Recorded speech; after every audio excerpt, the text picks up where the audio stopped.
తన ఇంటిపై దాడిని ముఖ్యమంత్రి చంద్రబాబు మంత్రి నారా లోకేష్ మానిటర్ చేశారని మాజీ మంత్రి అంబటి రాంబాబు ఆరోపించారు. విశాఖలో కాపు నేతల బ్రేక్ఫాస్ట్ మీటింగ్లో పాల్గొన్న ఆయన పోలీసుల సాక్షిగా తన ఇంటిపై దాడి జరిగిందన్నారు. కులాలను రెచ్చగొట్టి ఏం సాధించాలనుకుంటున్నారు అని ప్రశ్నించారు. చంద్రబాబు ఇచ్చిన హామీలు నెరవేర్చలేకపోతే ఉద్యమం చేయడం తప్ప అని ప్రశ్నించారు.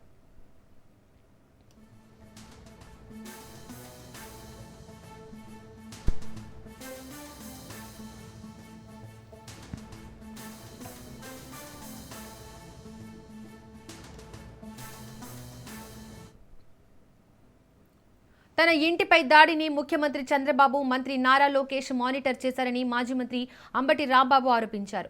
విశాఖలో కాపు నేతల బ్రేక్ఫాస్ట్ మీటింగ్లో పాల్గొన్న ఆయన పోలీసుల సాక్షిగా తన ఇంటిపై దాడి జరిగిందన్నారు. కులాలను రెచ్చగొట్టి ఏం సాధించాలనుకుంటున్నారు అని ప్రశ్నించారు.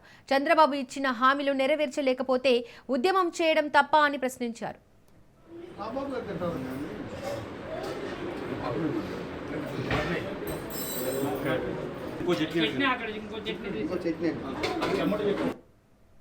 దాని ఉద్యమం ప్రారంభించారు తప్ప ప్రజాస్వామ్యం తప్ప చెప్పండి.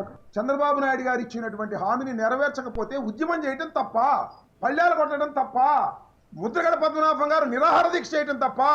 నిరాహార దీక్ష చేస్తే ఇల్లు పగలగొట్టి భార్యను తిట్టి కొట్టి రాజమండ్రి సెంట్రల్ జైలు ఎదురుగా ఉన్నటువంటి ఆసుపత్రిలో బంధించి చంపడానికి ప్రయత్నం చేయడానికి ఆల్మోస్ట్ ఆల్ చేశారు కదా.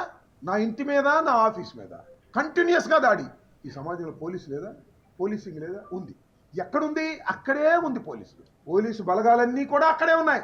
పోలీసు బలగాల సమక్షంలో రాజధానిలో గుంటూరు లాంటి పట్టణంలో నడిబొడ్డులో 5 గంటల నుంచి 12 గంటల వరకు ఏకధాటిగా దాడి జరుగుతుంటే అడిగిన వాడు లేడు, ఆపిన వాడు లేడు.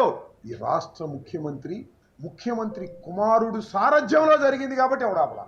అదే ఏదైనా జరిగితే ఆపేసేవాళ్ళు, టకటక పోలీసు వచ్చేవాళ్ళు, లాఠీ చార్జ్ చేసేవాళ్ళు. కానీ ముఖ్యమంత్రే మానిటర్ చేశాడు. సాక్షాత్తు ముఖ్యమంత్రి గారి కుమారుడైనటువంటి లోకేషే మానిటర్ చేశాడు. ఇది సమాజానికి మంచిదా అని అడుగుతా ఉన్నాను. దాని ఉద్యమం ప్రారంభం.